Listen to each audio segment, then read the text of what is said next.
Malam itu, aku memergoki suamiku berselingkuh. Hatiku bukan hanya hancur, tapi juga mual saat aku sadar siapa wanita itu. Saat itu juga kuhancurkan pengkhianat itu dengan. Sebelum ceritanya dimulai, silahkan tulis di kolom komentar dari daerah mana saja teman-teman yang menonton cerita ini.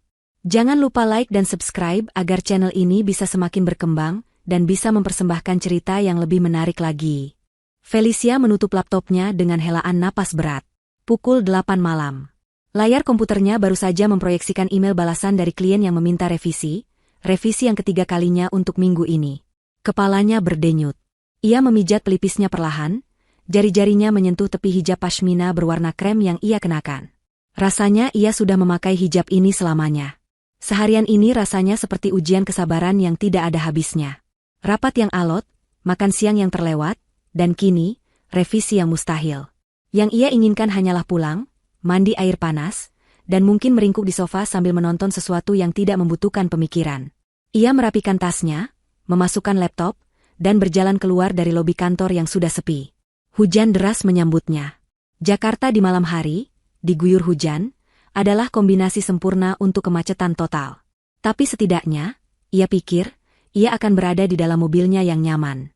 Perjalanan yang seharusnya 45 menit mungkin akan molor menjadi 2 jam, tapi ia tidak peduli. 1 jam kemudian, ia terjebak di lalu lintas yang nyaris tidak bergerak. Air hujan menghantam kaca depan mobilnya tanpa ampun. Wiper bekerja keras, tapi pandangan tetap terbatas. Ia menyalakan radio, mencari lagu apa saja untuk mengalihkan pikiran dari pekerjaan dan dari rasa sepi yang aneh. Suaminya, Angga, sedang tidak di rumah. Katanya, ia harus lembur di luar kota, mengurus proyek besar di Bandung. Sudah 2 hari. Felicia merasa sedikit bersalah karena tadi pagi ia sempat mengeluh sebal dalam hati, merasa akhir pekannya akan membosankan sendirian. Sekarang, ia rela akhir pekannya membosankan, asalkan ia bisa cepat sampai di kasur. Mobilnya akhirnya berhasil keluar dari simpul kemacetan utama, dan memasuki kawasan yang lebih lengang. Ini adalah jalan pintas yang sering ia ambil, melewati perumahan elit yang sunyi. Jalanan di sini lebar, mulus, dan dipagari rumah-rumah besar seperti istana. Lampu-lampu taman yang mewah menerangi jalan yang basah. Tepat saat ia merasa sedikit lega karena perjalanan mulai lancar, mesin mobilnya batuk. 1 kali, 2 kali, lalu, sputer yang mengerikan. Jantung Felicia mencelos. Ia menekan pedal gas, tapi mobilnya tidak merespons. Mesinnya mati. Mati total. Mobil itu meluncur tanpa tenaga beberapa meter sebelum akhirnya berhenti sepenuhnya di tepi jalan. "Jangan sekarang," desis Felicia pada setirnya. "Kumohon, jangan sekarang." Ia mencoba menyalakan mesin. Tidak ada respons. Hanya bunyi klik samar dan lampu dashboard yang berkedip lalu mati. Sempurna. Mobilnya mogok, di tengah hujan, di kawasan perumahan orang kaya yang sepi. Ia menyalakan lampu darurat dan meraih ponselnya. 1 bar sinyal. Felicia menggeram frustrasi. Ia mencoba menelepon nomor layanan darurat asuransinya. Panggilan gagal. Ia mencoba lagi. Gagal. Sinyal datang dan pergi, terlalu lemah untuk melakukan panggilan stabil. Ia mencoba membuka aplikasi layanan derek online. Loading tanpa henti. Ia membanting ponselnya ke kursi penumpang dengan kesal. Ia terperangkap. Kedinginan mulai merayap masuk. Mesin mati berarti tidak ada pemanas. Ia menarik hijab pashminanya lebih erat ke leher. Ia melihat sekeliling. Jalanan itu benar-benar sepi. Tidak ada taksi, tidak ada ojek. Hanya rumah-rumah megah yang tertutup gerbang tinggi. Ia merasa kecil dan terisolasi. 30 menit berlalu. Hujan mulai mereda menjadi gerimis, tetapi udara terasa semakin dingin dan lembab. Felicia bersandar di kursinya, memejamkan mata sejenak. Kepalanya masih berdenyut. Hari ini benar-benar malam paling sial dalam hidupnya. Ia menatap nanar ke seberang jalan, ke sebuah gedung apartemen penthouse yang paling mencolok di jalan itu. Lobinya terang benderang, terlihat hangat dan kering. Berbeda sekali dengan kondisi mobilnya yang gelap dan dingin. Sebuah mobil sedan hitam mewah berhenti tepat di bawah kanopi lobi gedung itu. Seorang pelayan membukakan pintu. Felicia memperhatikan dengan tatapan kosong, hanya sekadar mengalihkan pikiran. Seorang pria keluar dari kursi penumpang. Felicia menegakkan punggungnya. Postur itu, cara berjalan itu, ia mengenalnya. Jantungnya yang tadi berdebar pelan karena dingin, kini berdebar kencang karena alasan lain. Pria itu berhenti sejenak di bawah lampu lobi yang terang, merapikan kerah jasnya. Tidak mungkin. Pria itu berbalik sedikit, memberikan Felicia pandangan yang lebih jelas ke wajahnya. Itu Angga, suaminya. Seluruh udara seolah tersedot keluar dari paru-paru Felicia. Angga. Di sini. Di Jakarta. Bukan di Bandung sedang lembur mengurus proyek. Ia mengenakan jas mahal yang tidak pernah Felicia lihat sebelumnya. Jam tangan di pergelangan tangannya memantulkan cahaya, jam tangan yang Felicia berikan sebagai hadiah ulang tahun pernikahan mereka. Tidak ada keraguan lagi. Itu suaminya. Kebohongan itu menghantam Felicia seperti tamparan fisik.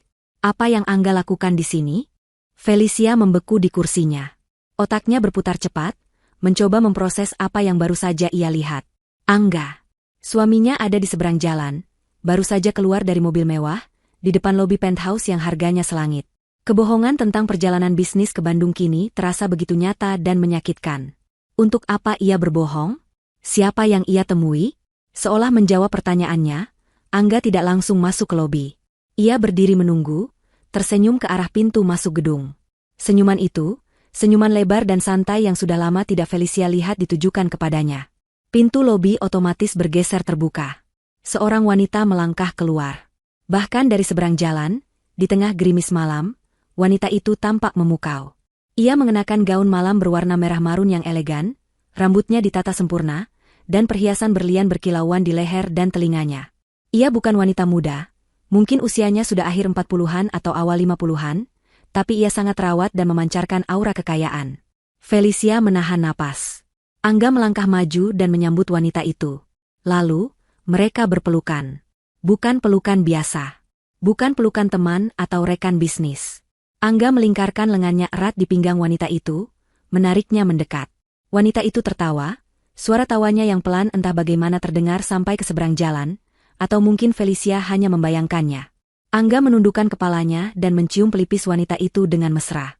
Dunia Felicia seakan berhenti berputar. Rasa dingin di mobilnya tergantikan oleh rasa panas yang menjalar dari perut hingga ke wajahnya. Ini bukan pertemuan bisnis. Ini perselingkuhan. Suaminya, yang mengatakan sedang bekerja keras di luar kota, ternyata sedang bermesraan dengan wanita lain di kawasan elit Jakarta. Felicia mengamati wanita itu lekat-lekat, mencoba mengenali wajahnya. Ada sesuatu yang familiar. Wajah itu, senyuman itu, di mana ia pernah melihatnya? Lalu ingatannya bekerja. Sebuah foto di ponsel adik iparnya, Lita. Beberapa minggu lalu, Lita datang ke rumah mereka dengan gembira, memamerkan foto-foto dari acara pertunangan tidak resminya dengan Dimas. Lita adalah adik kandung Angga, dan Felicia sangat menyayanginya seperti adiknya sendiri. Lita menunjuk seorang wanita di foto itu. Wanita yang sama yang kini berdiri dalam pelukan Angga. Ini loh, Mbak Felis, kata Lita waktu itu dengan ceria. Ini Tante Indi, ibunya Mas Dimas. Cantik, ya? Baik banget lagi orangnya. Nggak sabar deh nanti jadi keluarga.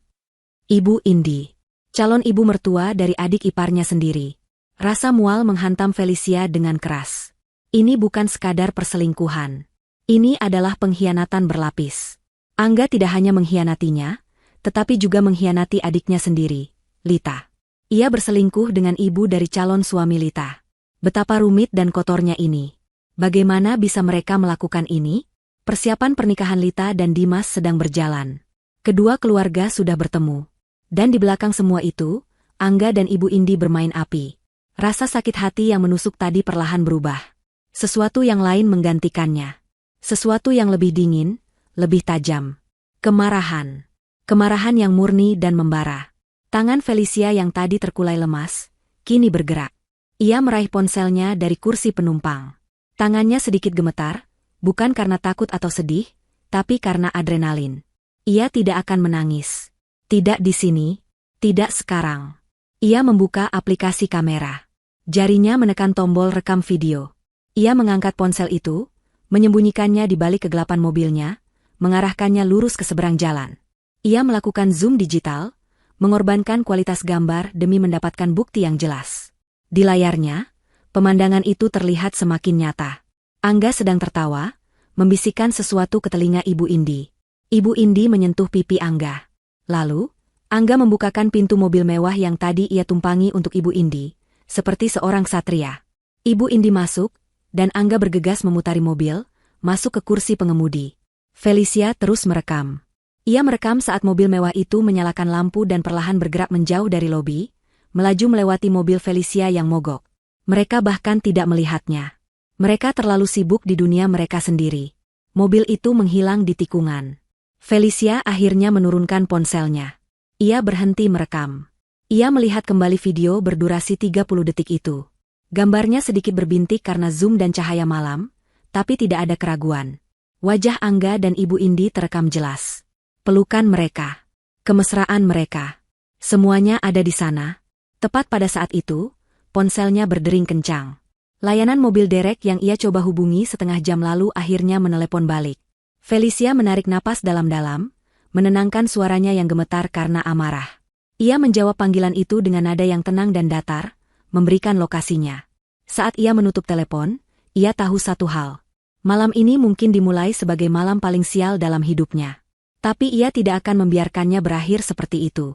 Ia tidak akan menjadi korban yang menangis dalam kegelapan. Ia memegang bukti. Dan ia tahu persis di mana ia akan menggunakan bukti itu. Perjalanan pulang di dalam kabin truk derek terasa surreal. Felicia duduk diam di kursi penumpang, di sebelah sopir yang tidak banyak bicara. Sopir itu, seorang pria parubaya dengan wajah lelah, sesekali meliriknya, mungkin bertanya-tanya mengapa seorang wanita berhijab rapi berada di mobil mogok sendirian di kawasan elit pada malam hari. Felicia tidak mempedulikannya. Ia hanya menatap kosong ke jalanan basah yang disapu oleh lampu-lampu jalan. Hujan telah berhenti, menyisakan udara dingin yang menusuk. Rasa dingin itu sama sekali tidak sebanding dengan rasa dingin yang membekukan hatinya. Ia memegang ponselnya erat-erat. Di dalam benda kecil itu tersimpan racun yang baru saja ia temukan. Selama perjalanan, ia memutar ulang video itu. Lagi. Dan lagi. Setiap kali ia memutarnya, kemarahannya semakin mengkristal, berubah dari emosi yang meledak-ledak menjadi sesuatu yang tajam, dingin, dan sangat fokus. Ia memperhatikan detail-detail kecil yang tadi terlewat. Cara Angga meletakkan tangannya di pinggang Ibu Indi, begitu alami, begitu terbiasa. Itu bukan sentuhan canggung dari pertemuan pertama. Itu adalah sentuhan seorang kekasih yang sudah lama intim. Ia memperhatikan senyum Ibu Indi, senyum puas dan penuh kemenangan.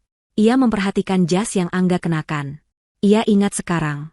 Angga bilang jas itu ia beli untuk rapat penting dengan investor dari luar negeri. Kebohongan. Semuanya bohong. Felicia memikirkan Lita. Adik iparnya yang lugu dan penuh semangat itu sedang sibuk memilih gaun pengantin. Lita memimpikan pernikahan yang sempurna dengan Dimas. Dan sekarang, Felicia tahu bahwa seluruh fondasi pernikahan itu dibangun di atas kebohongan yang menjijikan. Ibu dari pengantin pria berselingkuh dengan kakak dari pengantin wanita. Felicia merasa mual memikirkannya. Ini bukan lagi hanya tentang pengkhianatan Angga terhadapnya. Ini adalah penghancuran sebuah keluarga. Angga dan Ibu Indi, dalam keegoisan mereka, telah menanam bom waktu di tengah-tengah kebahagiaan Lita. Mobil derek itu akhirnya tiba di rumahnya. Mobilnya diturunkan di garasi. Felicia membayar sopir itu, mengucapkan terima kasih dengan suara datar. Ia masuk ke dalam rumah yang gelap dan sunyi. Rumah ini, yang biasanya terasa hangat dan penuh cinta, kini terasa seperti kuburan. Setiap sudut mengingatkannya pada Angga. Foto pernikahan mereka di dinding ruang tamu, Angga tersenyum lebar, memeluknya. Felicia menatap foto itu tanpa ekspresi. Senyuman itu kini terlihat palsu, seperti topeng. Ia tidak mengganti pakaiannya. Ia tidak mandi. Ia berjalan ke dapur, menyalakan ketel listrik untuk membuat teh. Bukan karena ia haus, tapi karena ia butuh melakukan sesuatu yang normal, sesuatu yang rutin. Sambil menunggu air mendidih, ia bersandar di meja dapur. Matanya tertuju pada ponselnya. Inilah saatnya. Ia bisa saja menunggu Angga pulang. Menghadapinya secara pribadi.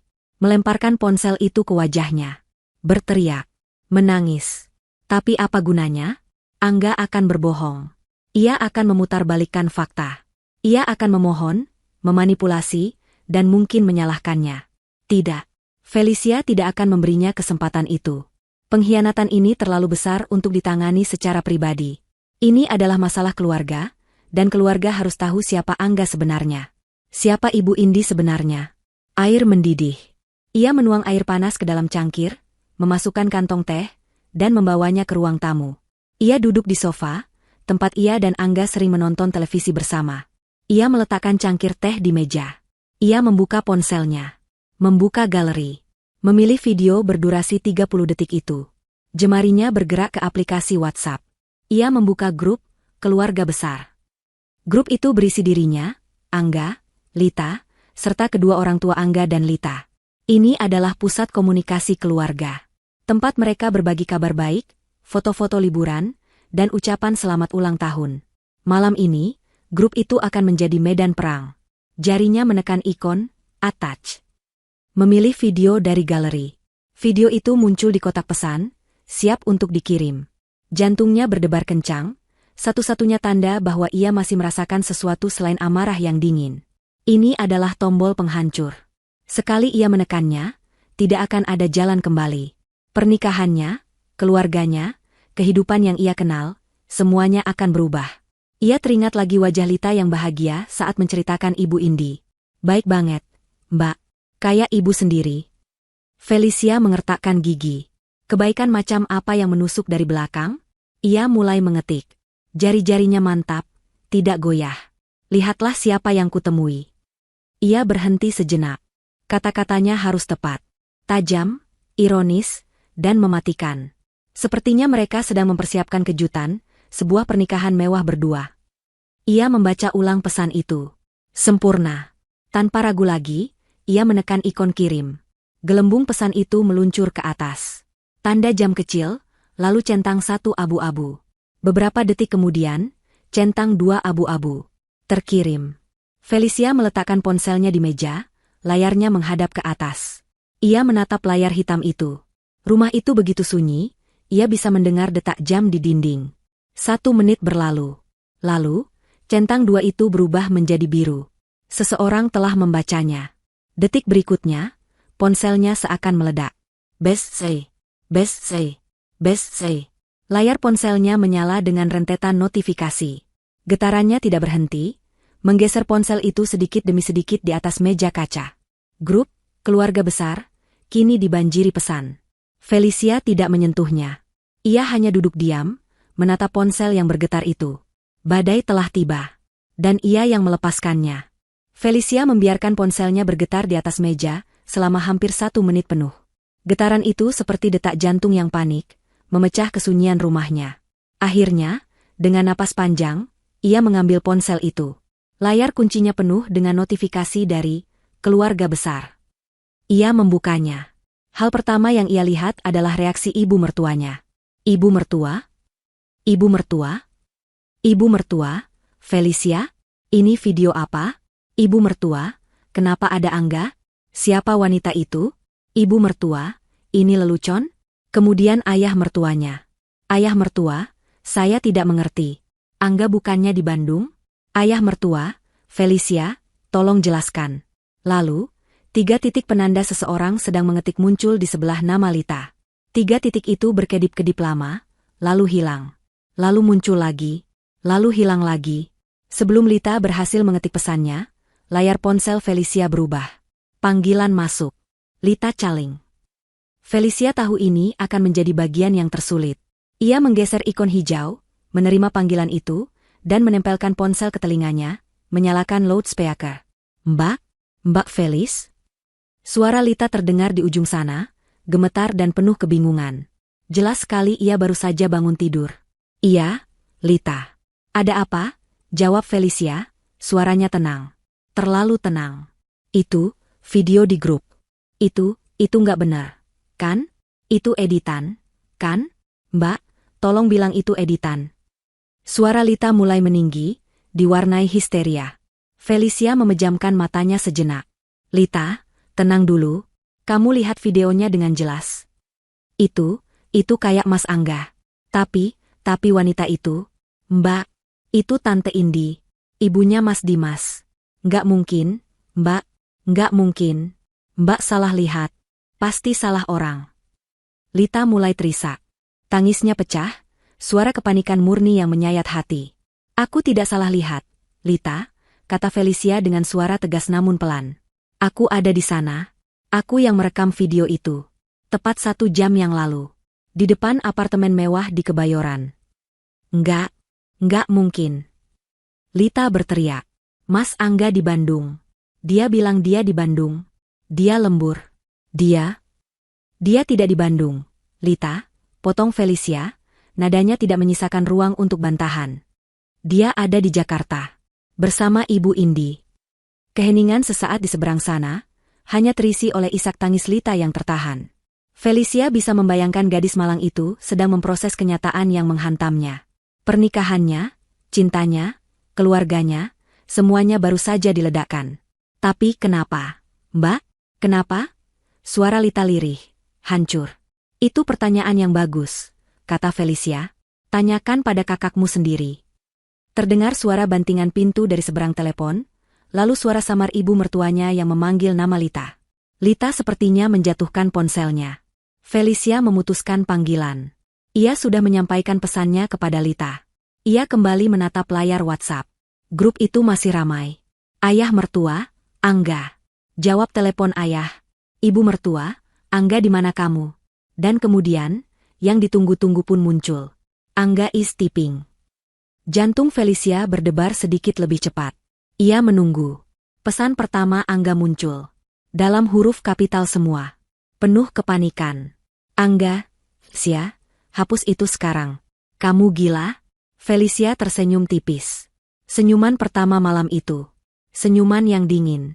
Pesan Angga muncul lagi. Angga, itu tidak seperti yang kelihatan. Itu rekan bisnis. Ibu Indi itu klien penting. Rekan bisnis. Alasan paling klise yang bisa ia pikirkan. Felicia hampir tertawa. Angga, jangan membuat masalah, Fel. Kita bicarakan di rumah. Hapus video itu sekarang. Demi Tuhan, hapus. Angga, ibu, ayah, Lita, ini semua salah paham. Felicia sedang lelah jadi dia salah sangka. Grup itu hening seketika. Ayah dan ibunya, bahkan Lita, sepertinya sedang menunggu apa jawaban Felicia. Mereka semua melihat Angga panik dan menuduh Felicia, gila, dan salah sangka. Sekarang, bola ada di tangan Felicia. Felicia mengambil cangkir tehnya. Teh itu sudah dingin. Ia meminumnya sedikit. Tangannya tidak gemetar sama sekali. Ia mengetik balasan. Perlahan. Setiap kata ia pilih dengan hati-hati. Felicia, rekan bisnis? Ia menekan kirim. Gelembung biru itu muncul. Ia mengetik lagi. Felicia, rekan bisnis yang mana? Mas? Ia mengirimnya. Keheningan di grup itu terasa begitu tebal. Ia bisa membayangkan Angga dimanapun ia berada, berkeringat dingin, menatap layar ponselnya. Felicia mengetik pesan terakhirnya malam itu. Pesan yang akan menyudutkan Angga sepenuhnya. Felicia, rekan bisnis yang kamu cium di lobi apartemennya? Atau yang kamu peluk pinggangnya mesra sekali seolah kalian sudah menikah? Ia menekan kirim. Selesai. Reaksi di grup instan. Ibu mertua, Angga. Ayah mertua, cium? Angga jelaskan. Lita, Mas. Felicia melihat status Angga. Online. Lalu, beberapa detik kemudian, status itu menghilang. Dia offline. Dia kabur. Tidak bisa menjawab. Felicia telah melempar granat, dan kini ia menarik pelatuknya. Ia menang telak di babak pertama. Ponselnya berdering lagi. Kali ini, bukan Lita.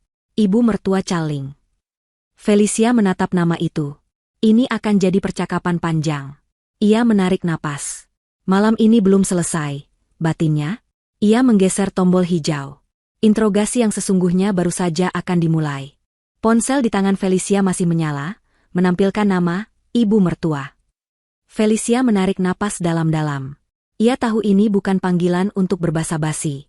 Ini adalah panggilan perang. Ia menggeser tombol hijau dan menempelkan ponsel ke telinganya. Felicia.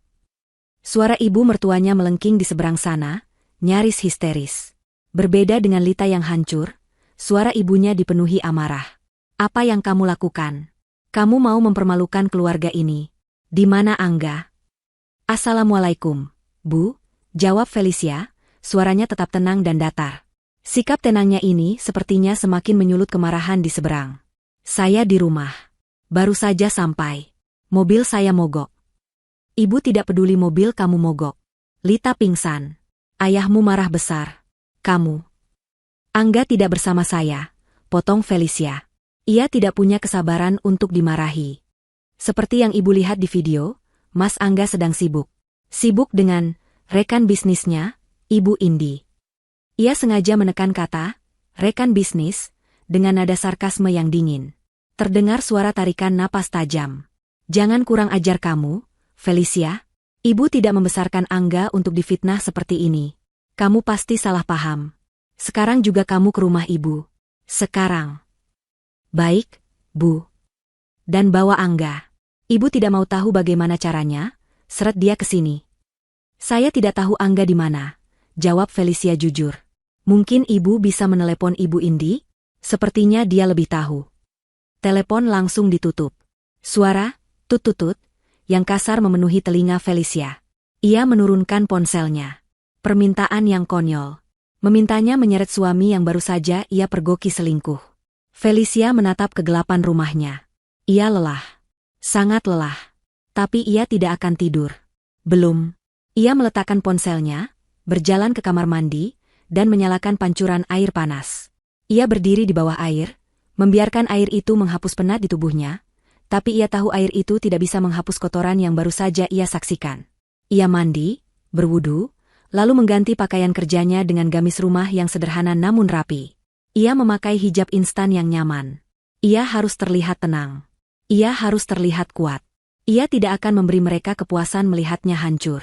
Setengah jam kemudian, ia memesan taksi online.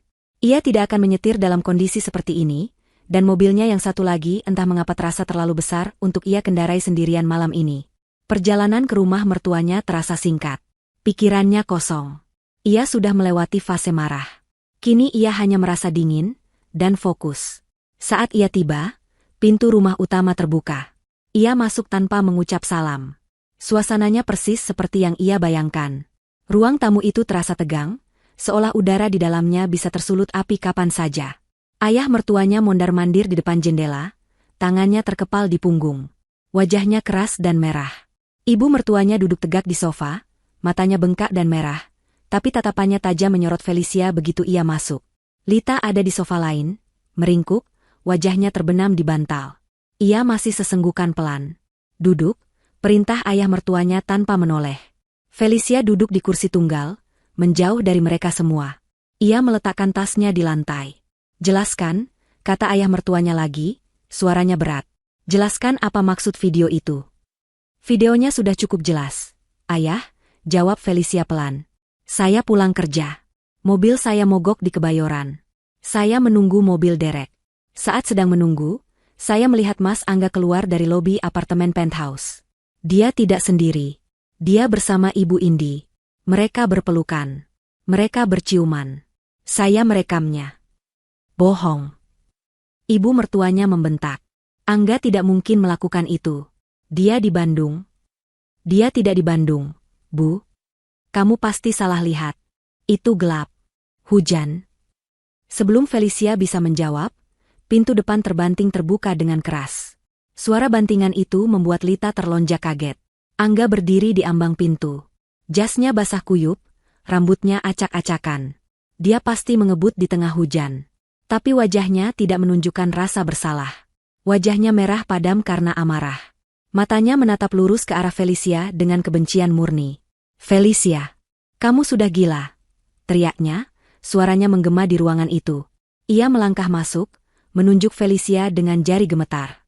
Berani-beraninya kamu mengirim video itu. Kamu mau menghancurkan keluarga kita? Kamu mau mempermalukan aku? Ia berbalik menghadap orang tuanya.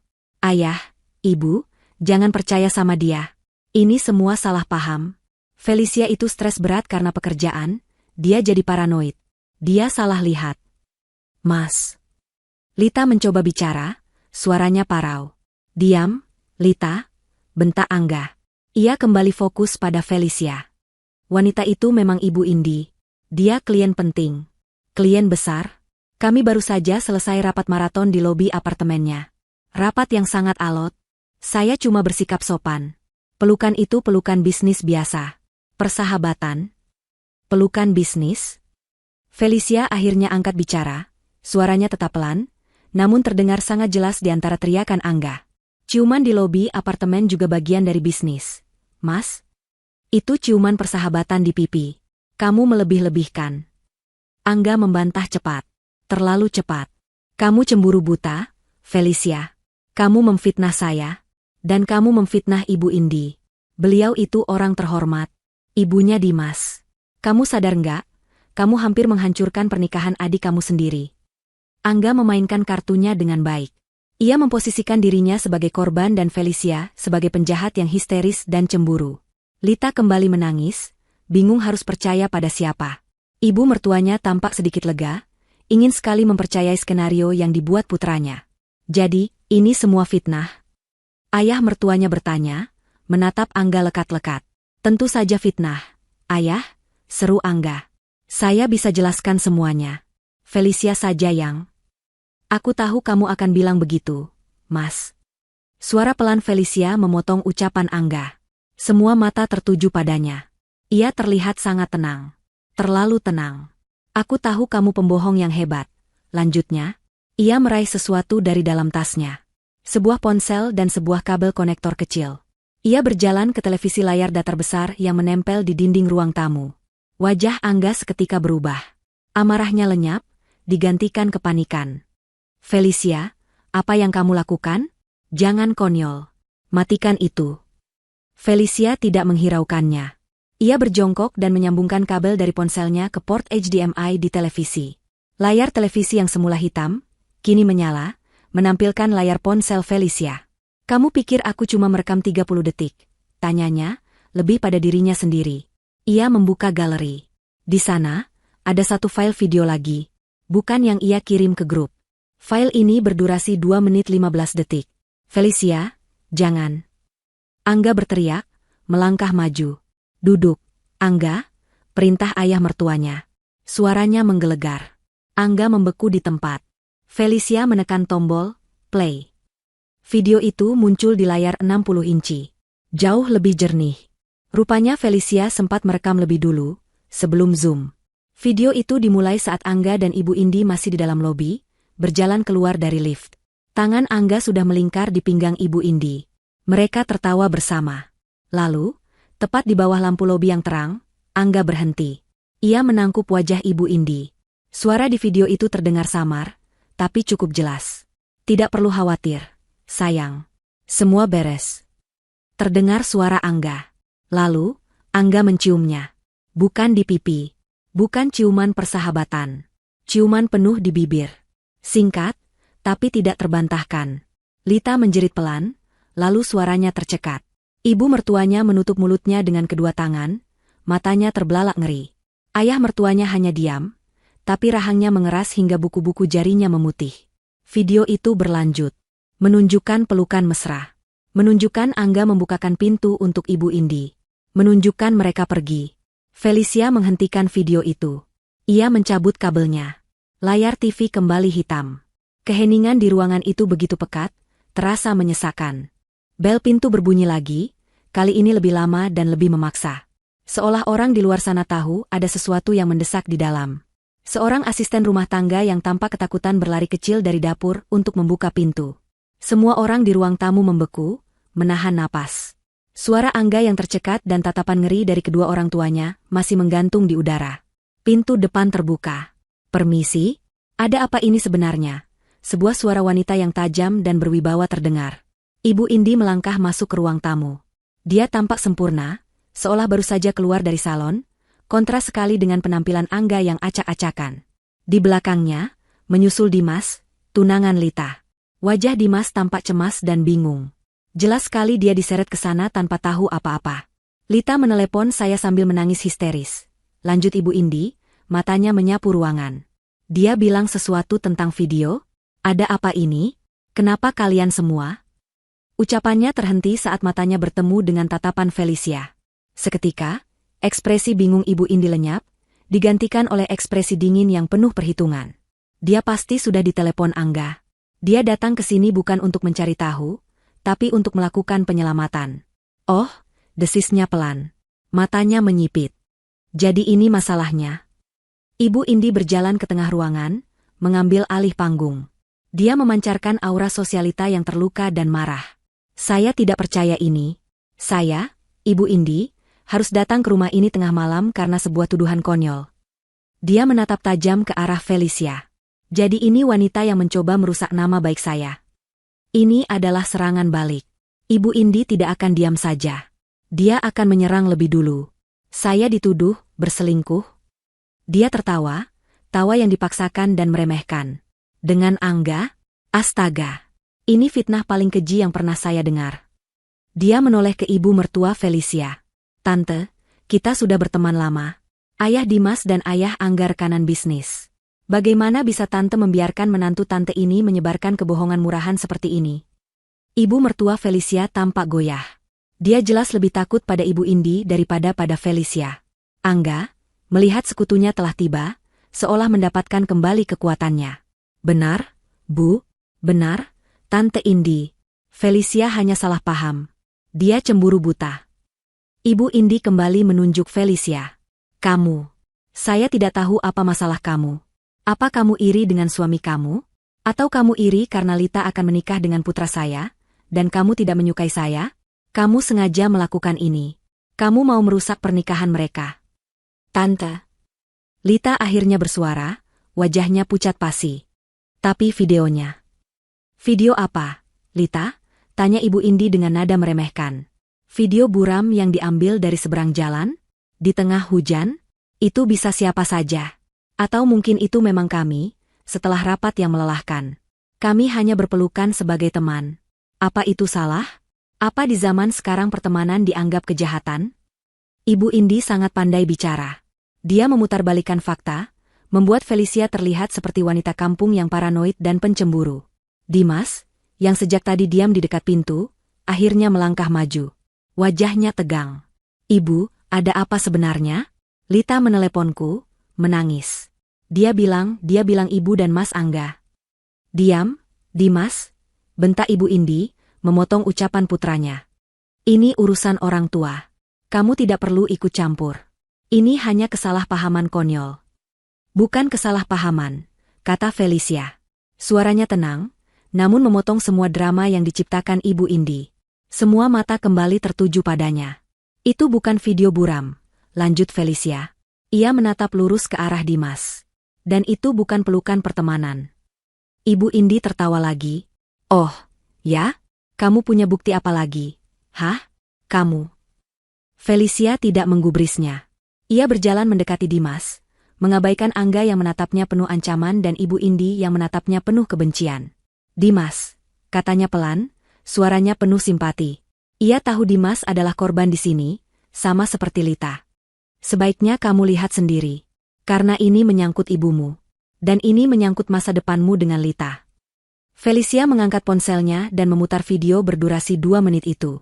Ia memegangnya agar hanya Dimas yang bisa melihatnya dengan jelas. Ibu Indi melompat maju, mencoba merebut ponsel itu. Jangan, itu pelanggaran privasi. Berikan ponsel itu. Tapi ayah mertua Felicia bergerak lebih cepat. Tangannya yang besar dan kokoh menahan lengan Ibu Indi. Biar dia melihat, geramnya. Ibu Indi membeku, kaget melihat perlawanan itu. Sudah terlambat. Dimas melihat semuanya di layar ponsel itu. Matanya terpaku pada layar kecil. Dia melihat tawa ibunya. Dia melihat tangan Angga di pinggang ibunya. Dia melihat ciuman itu. Ciuman di bibir. Jelas. Tidak terbantahkan. Wajah Dimas tidak berubah merah. Wajahnya berubah pucat pasi. Dia tidak berteriak. Dia tidak menangis. Sesuatu di dalam dirinya pecah. Setelah video selesai, Felicia menurunkan ponselnya. Dimas mengangkat kepalanya perlahan. Dia tidak menatap Felicia. Dia tidak menatap Lita atau Angga. Dia menatap lurus ke mata ibunya, Ibu Indi. Tatapannya kosong, dipenuhi rasa sakit dan jijik yang mendalam. Dimas sayang. Ibu Indi mencoba meraih lengan putranya. Suaranya kini gemetar. Arogansinya lenyap. Itu tidak seperti kelihatannya. Ibu bisa jelaskan. Itu. Dimas mundur selangkah, menghindari sentuhan ibunya seolah tangan itu adalah api. Tidak seperti kelihatannya, ulang Dimas, suaranya sangat pelan, nyaris berbisik. Dia tertawa. Tawa yang kering dan menyakitkan. Tawa yang membuat bulu kuduk semua orang merinding.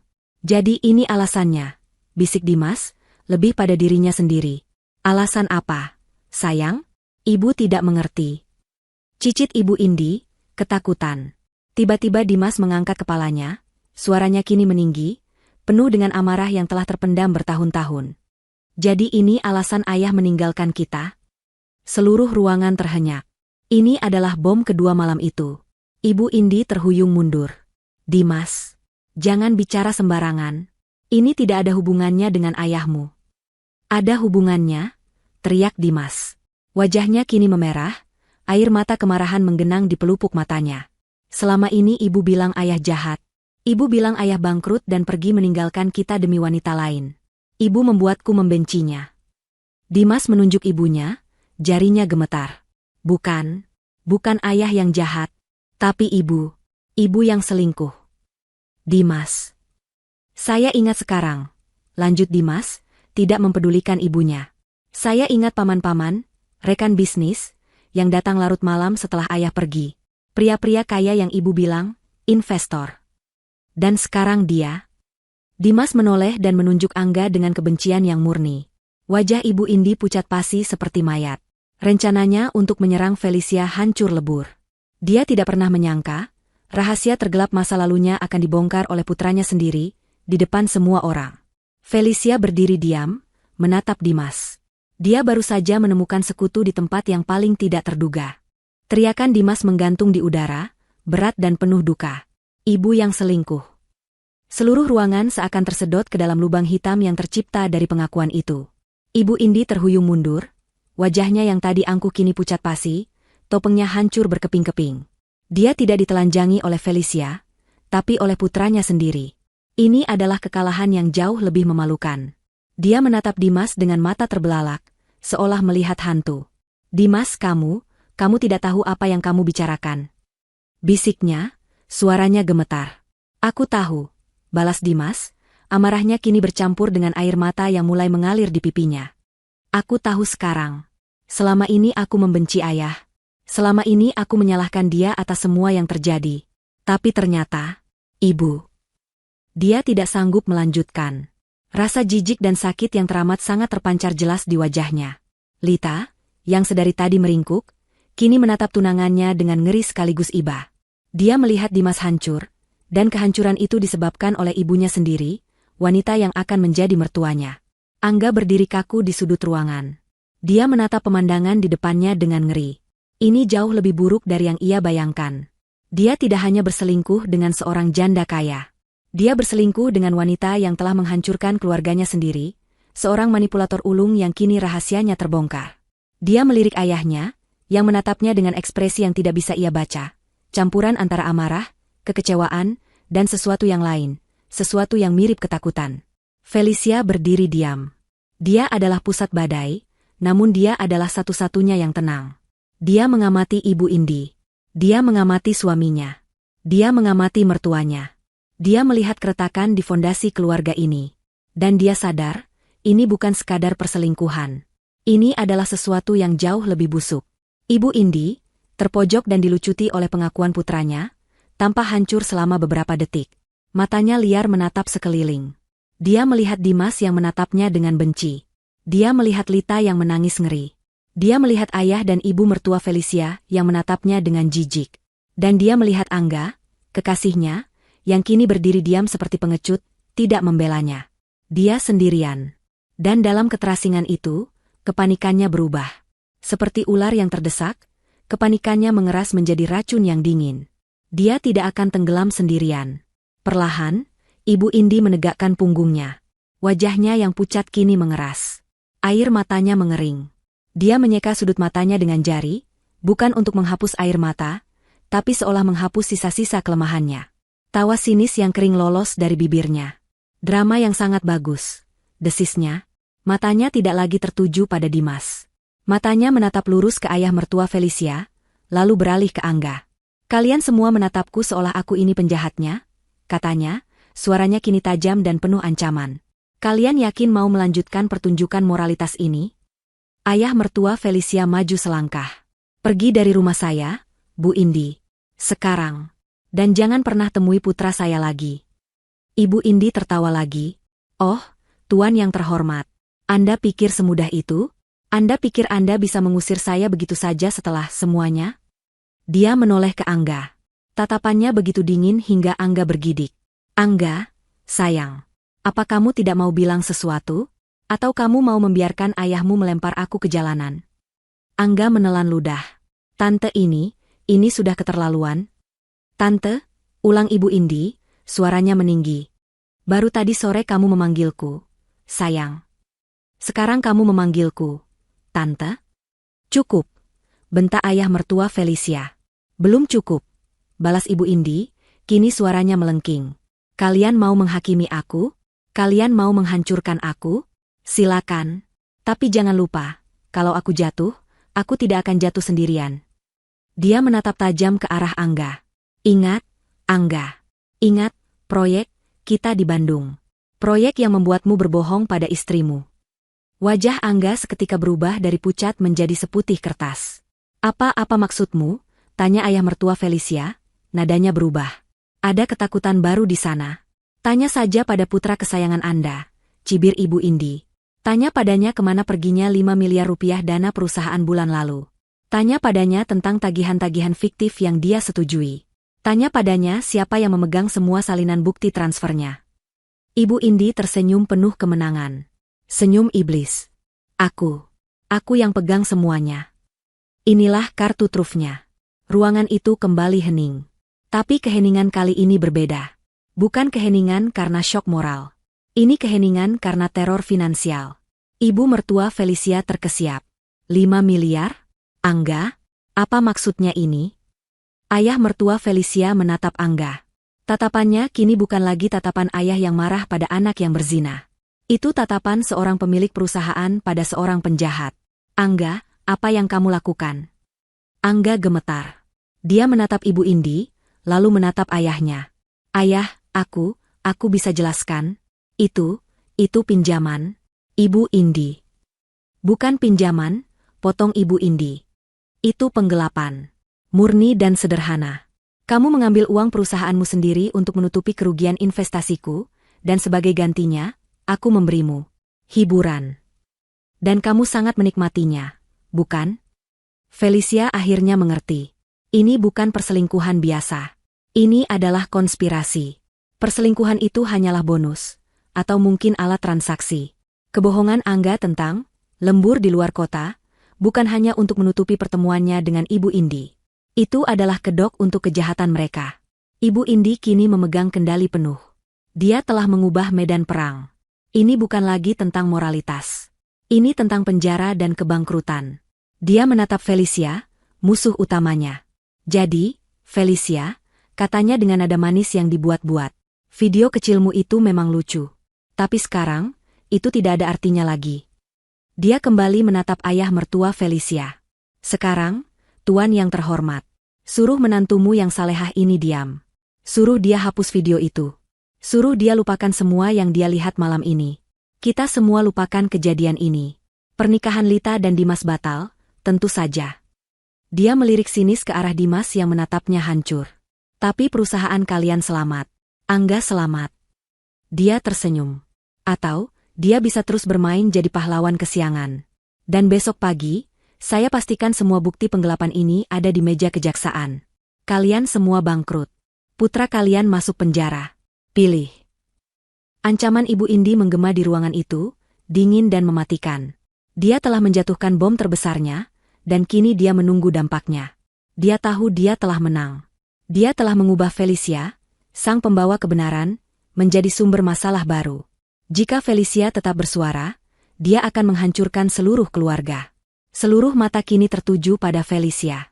Ibu mertuanya, yang tadi menatapnya dengan kesal, kini menatapnya dengan tatapan memohon. Wajahnya pucat pasi. Ketakutan akan kehilangan status, uang, dan reputasi jauh lebih besar daripada kemarahannya atas perselingkuhan putranya. Felicia, bisiknya, suaranya bergetar. Hapus videonya, nak. Ibu mohon, demi keluarga kita. Demi Lita, demi ayah. Lita, yang sudah kehabisan air mata, hanya bisa menatap Felicia dengan mata kosong. Dia sudah kehilangan tunangannya, dan sekarang dia dihadapkan pada kenyataan bahwa kakak laki-lakinya adalah seorang kriminal dan keluarganya diambang kehancuran. Ayah mertuanya tidak berkata apa-apa. Dia hanya berdiri kaku, menatap putranya, Angga, dengan kekecewaan yang begitu dalam. Dia tampak menua 10 tahun dalam 10 menit. Dia telah membangun perusahaan itu dari nol. Dan kini, putranya sendiri telah menghancurkannya. Angga melihat kesempatan ini. Dia melihat ibunya yang memohon, ayahnya yang hancur. Dia tahu kartu truf satu-satunya adalah belas kasihan Felicia. Perlahan, dia berjalan mendekati Felicia. Dia tidak berani menyentuhnya. Dia berdiri beberapa langkah di depannya, menatapnya dengan putus asa. Wajahnya yang tadi marah kini basah oleh air mata penyesalan, atau mungkin air mata ketakutan. "Fel?" panggilnya, suaranya parau. Aku salah. Aku minta maaf. Aku tahu aku brengsek. Aku sudah mengkhianatimu. Aku. Dia menelan ludah, suaranya tercekat. Tapi aku mohon, Fel, jangan lakukan ini.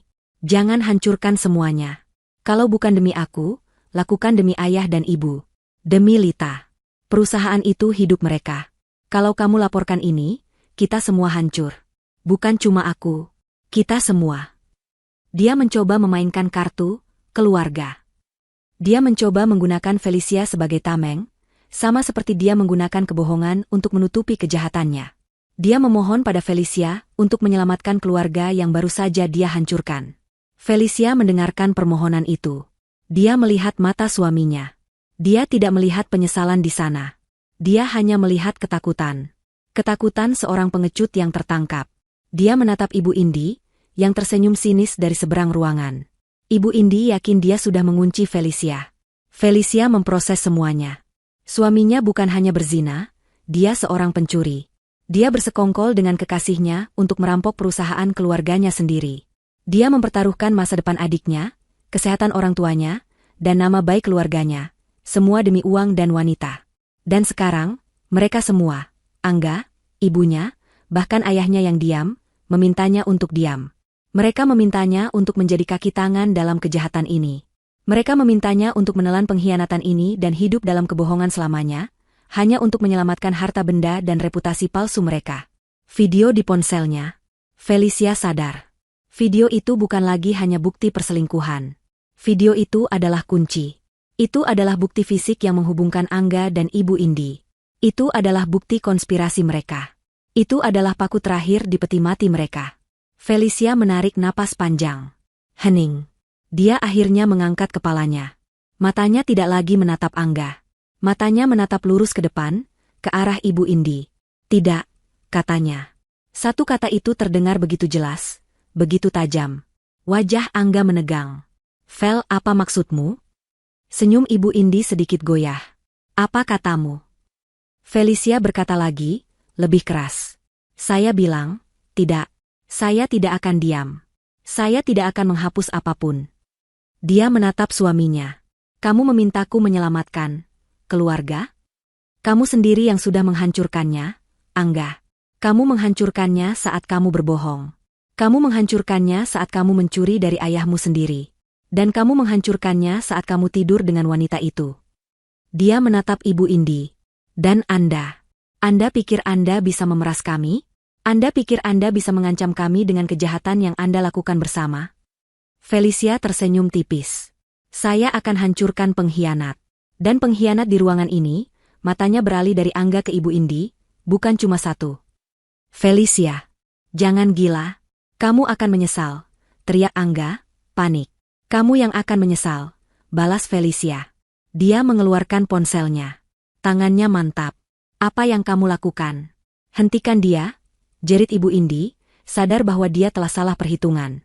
Tapi Felicia sudah bergerak. Dia mengabaikan teriakan mereka. Pertama, dia membuka kontak pengacaranya. Dia tidak menelepon. Dia mengirim pesan singkat, Pak, saya butuh bantuan darurat. Saya punya bukti kuat perselingkuhan suami saya dan penggelapan uang yang dia lakukan dengan selingkuhannya. Tolong siapkan gugatan cerai dengan tuntutan penuh, dan siapkan laporan polisi. Saya kirim buktinya sekarang. Dia menekan kirim. Lalu, dia membuka kontaknya lagi. Dia mencari satu nama. Rian. Teman lamanya dari universitas, yang kini bekerja sebagai jurnalis investigasi di sebuah media nasional besar. Dia menekan tombol panggil. Felicia. Jangan. Angga melompat ke arahnya, mencoba merebut ponsel itu. Jangan sentuh dia. Suara Dimas tiba-tiba menggelegar. Dimas, yang sejak tadi hancur, kini berdiri di antara Angga dan Felicia. Dia mendorong Angga hingga terjatuh. Cukup. Biarkan dia. Angga tersungkur di lantai, kaget melihat perlawanan dari Dimas. Panggilan itu tersambung. Halo? Suara Rian terdengar di seberang. Felis? Tumben malam-malam? Felicia menatap Ibu Indi yang kini wajahnya pucat pasi, dan Angga yang terduduk kalah di lantai. Halo, Rian, kata Felicia, suaranya tenang dan jelas. Kamu pernah bilang kamu sedang mencari cerita besar, kan? Dia berhenti sejenak, membiarkan seluruh ruangan mendengar kalimat berikutnya. Aku punya satu untukmu. Sangat besar. Melibatkan penggelapan dana miliaran rupiah, perselingkuhan tingkat tinggi, dan 2 keluarga terpandang di Jakarta. Apakah kamu tertarik? Suara Felicia yang tenang di telepon adalah pemicunya. Aku punya satu untukmu. Sangat besar. Keheningan di ruangan itu pecah. Di seberang telepon, suara Rian yang tadinya mengantuk kini terdengar tajam dan fokus. Felis? Kamu serius? Di mana kamu? Apa kamu aman? Aku aman, jawab Felicia. Matanya tidak lepas dari Ibu Indi, yang kini gemetar karena amarah. Aku akan kirimkan makanan pembukanya sekarang. Video berdurasi 2 menit. Ini akan jadi viral. Tapi yang lebih penting adalah data yang akan kukirimkan selanjutnya. Aku butuh kamu untuk menggali. Kirim. Kirim sekarang, kata Rian. Aku akan siapkan tim. Felis, ini gila. Siapa saja yang terlibat? Angga, kata Felicia, suaranya mantap. Suamiku. Dan seorang sosialita bernama Ibu Indi. Ibu dari Dimas, tunangan adik iparku. Penggelapan dana miliaran dari perusahaan keluarga suamiku. Proyek fiktif. Aliran dana ke rekening cangkang. Perselingkuhan mereka hanya puncaknya. Aku mau kamu hancurkan mereka, Rian. Tapi jangan sebut namaku. Sebut saja, sumber internal.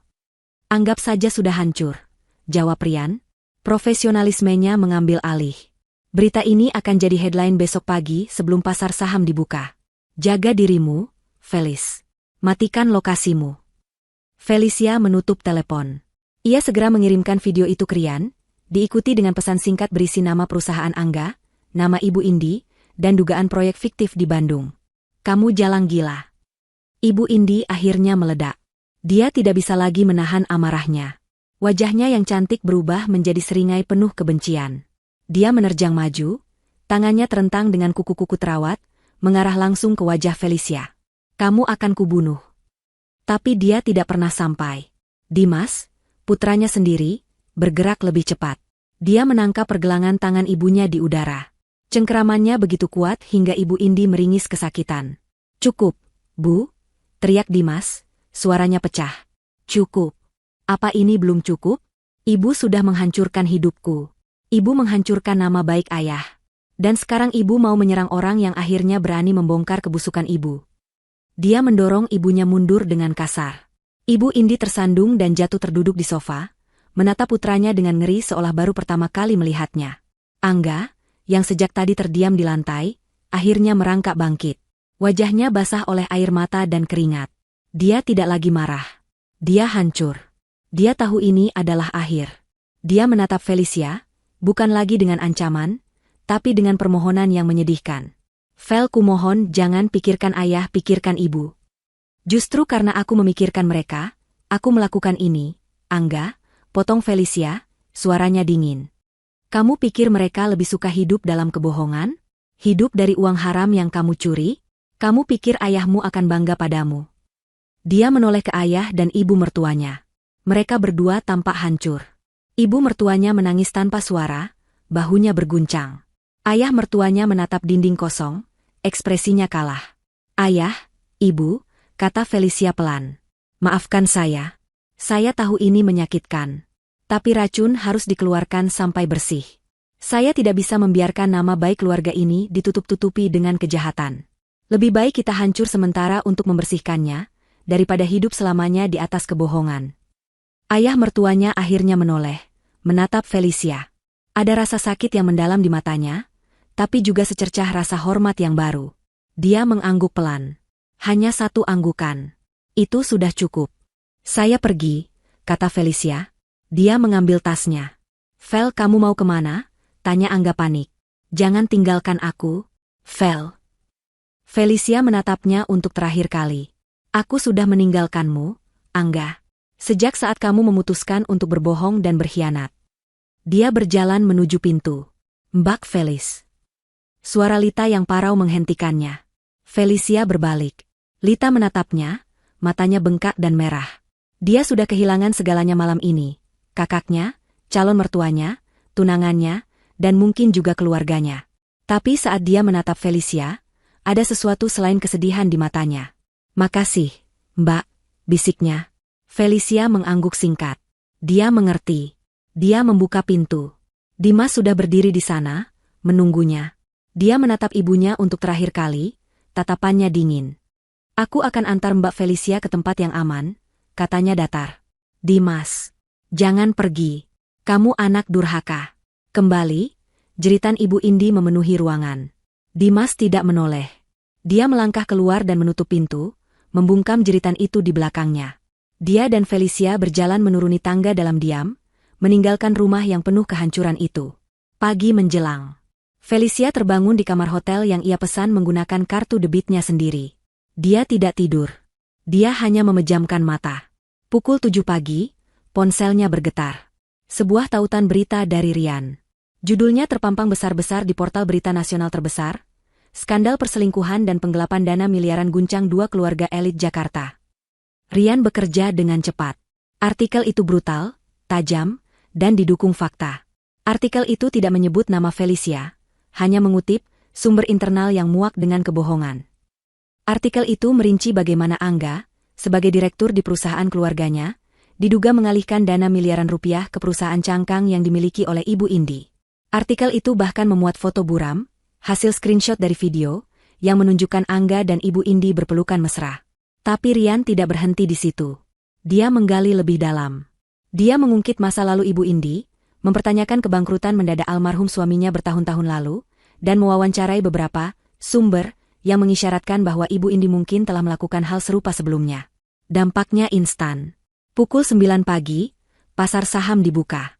Saham perusahaan Hartono, perusahaan keluarga Angga, langsung anjlok. Terjun bebas. Para investor panik. Telepon di kantor mereka berdering tanpa henti. Rapat dewan darurat diadakan. Ayah Angga pingsan dan dilarikan ke rumah sakit. Dunia sosialita Ibu Indi meledak. Foto-fotonya yang glamor di media sosial dibanjiri hujatan. Teman-teman sosialitanya tiba-tiba tidak bisa dihubungi. Butik-butik mewah yang biasa mengundangnya kini mencabut semua kerjasama. Reputasinya, yang ia bangun dengan susah payah, hancur lebur dalam hitungan jam. Pukul 11 siang, bom kedua meledak. Pengacara Felicia, yang bekerja sama dengan tim hukum perusahaan Hartono yang kini dikendalikan oleh Dewan Direksi, bukan lagi oleh keluarga, secara resmi mengajukan laporan ke polisi. Laporan itu didukung oleh bukti video lengkap dan data perbankan awal yang berhasil mereka kumpulkan. Media massa berpesta. Berita itu ada di mana-mana. Felicia mematikan televisi di kamar hotelnya. Dia baru saja selesai memberikan keterangan tambahan kepada pengacaranya.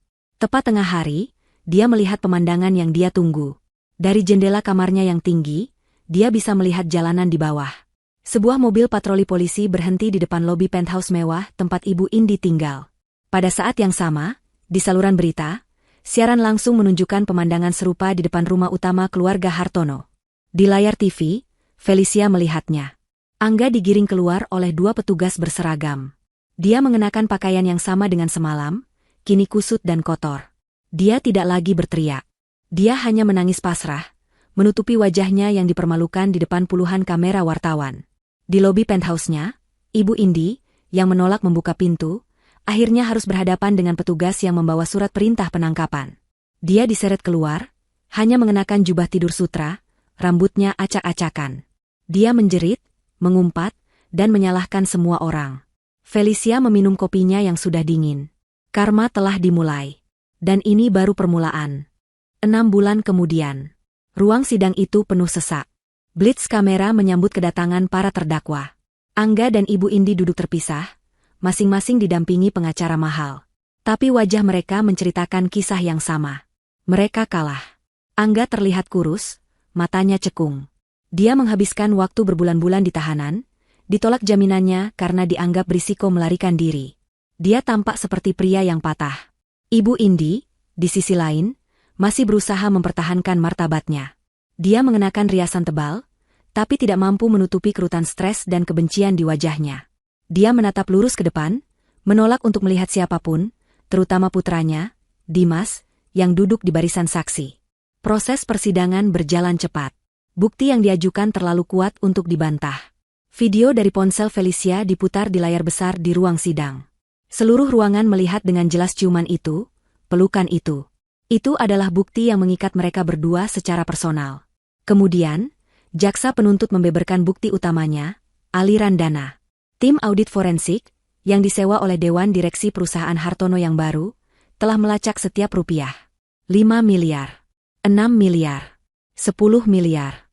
Uang itu mengalir dari proyek-proyek fiktif yang disetujui Angga, langsung ke rekening perusahaan cangkang yang terdaftar atas nama sopir pribadi Ibu Indi. Kesaksian kunci datang dari Dimas. Saat Dimas melangkah ke mimbar saksi, Ibu Indi akhirnya menoleh.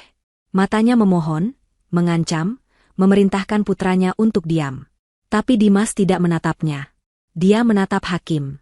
Dengan suara yang tenang dan mantap, dia menceritakan semuanya. Dia menceritakan bagaimana ibunya selalu dikelilingi oleh paman-paman, investor, setelah ayahnya pergi. Dia menceritakan bagaimana ibunya membanggakan kecerdikannya dalam mengelola uang. Dan yang paling memberatkan, dia menyerahkan bukti baru, sebuah buku catatan lama milik ayahnya, yang ia temukan saat mengosongkan penthouse ibunya. Buku catatan itu merinci bagaimana Ibu Indi telah menguras rekening perusahaan ayahnya sendiri, bertahun-tahun yang lalu. Pola yang sama. Kebohongan yang sama.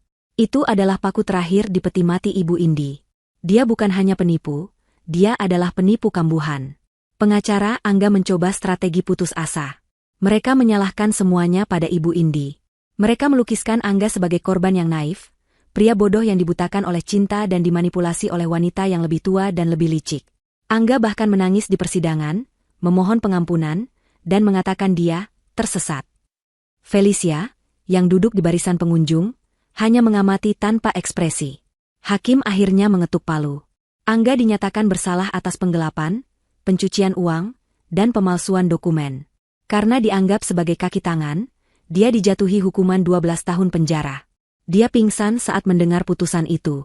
Ibu Indi dinyatakan bersalah atas semua tuduhan yang sama, ditambah sebagai otak dari kejahatan dan penipuan berulang. Dia dijatuhi hukuman 20 tahun penjara.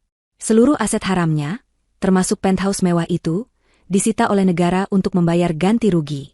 Saat petugas membawanya keluar, Ibu Indi akhirnya meledak. Dia menjerit. Dia mengumpat. Dia menyalahkan Felicia, menyalahkan Dimas, menyalahkan Angga. Kalian semua akan membayarku. Kalian akan membusuk. Teriakannya menggema di koridor saat pintu ruang sidang ditutup. Karma telah tuntas. Di luar ruang sidang, Felicia menarik napas dalam-dalam. Udara terasa lebih bersih.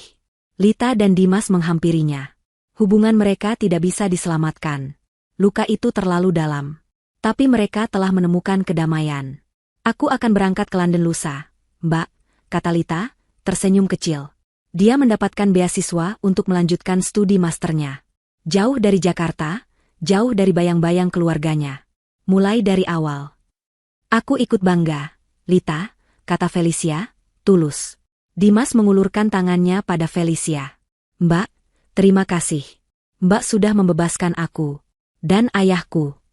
Dia kini bekerja di sebuah firma hukum kecil, membangun namanya sendiri dari nol, dengan jujur. Kamu yang membebaskan dirimu sendiri, Dimas, jawab Felicia sambil menjabat tangannya. Mereka berpisah di sana. 3 orang yang hidupnya hancur malam itu, kini berjalan di jalan baru mereka masing-masing. Perusahaan keluarga Hartono nyaris bangkrut. Ayah mertua Felicia, setelah pulih dari sakitnya, harus merelakan sebagian besar asetnya untuk menutupi hutang dan kerugian. Dia kini pensiun, malu dan hancur. Proses perceraian Felicia dan Angga selesai dengan cepat. Felicia tidak menuntut banyak. Hanya bagiannya yang sah dari aset bersih mereka, yang tidak seberapa. Dia sudah memiliki sesuatu yang lebih berharga, kebebasannya. 1 tahun kemudian. Sebuah kantor di gedung yang lebih kecil, namun sibuk. Papan nama di lobi bertuliskan, Solusi Cipta Kriya, perusahaan konsultan desain dan manajemen proyek yang didirikan Felicia. Felicia, dengan hijab berwarna biru tua yang tampak profesional, sedang duduk di ruang rapat. Dia bukan lagi karyawan yang lelah dan diremehkan. Dia adalah pendiri dan CEO. Dia memimpin rapat dengan percaya diri, memberikan arahan yang jelas kepada timnya. Klien-klien menyukainya. Mereka menghargai integritas dan ketegasannya. Setelah rapat selesai, dia kembali ke ruangannya. Dia menuang segelas air. Ponselnya bergetar. Sebuah foto masuk dari Lita. Lita sedang tersenyum lebar di depan menara Eiffel, dirangkul oleh seorang pria baru. Felicia tersenyum. Dia berjalan ke jendela, melihat kejalanan Jakarta yang sibuk di bawah.